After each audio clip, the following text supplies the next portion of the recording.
الرحیم په ټولو نه اول خو نن په دغه سوګوار ماحول شي، نن په دغه غمجن ماحول شي چې د وزیرستان د ګوټ ګوټ نه څومره خلک روغلي یستی،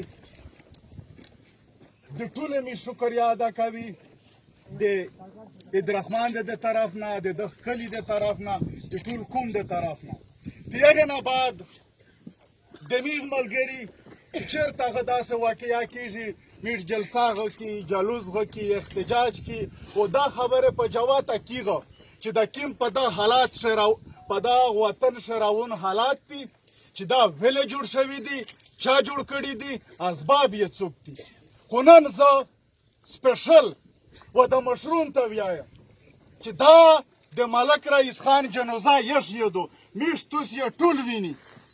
بیا سپیشل د مشرون سپین ږیري چې څومره یستی، د پګړول کسون چې څومره یستی، ټول یې وینستی چې دا ځي یشتی.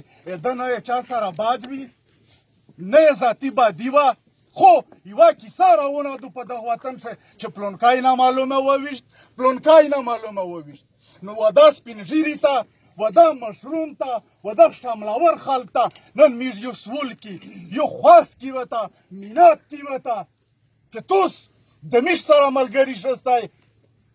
میږو یا مړه کو یا مو نه کو مړه، خو توس دا مشرون چې یستی رزونه مو ویژني.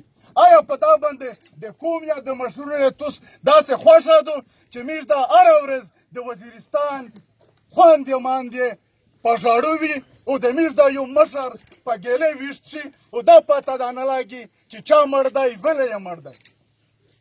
توس دا خوښه ده توس دا رزونه داسې مړه د پښتنې په وطن ښه مړي په دوه کیسې باندې دي، یو د چا عزت لیټ کړی وي، یو د چا مځکې نیولې وي ناجایزه.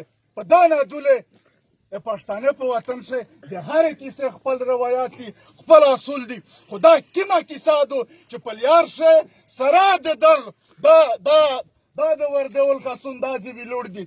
دوی د چک پوسټ سره، دوی د چک پوسټ سره د تیرې شیشه ګاډی ارڅي ملک رئیس خان په ګیلې ولي.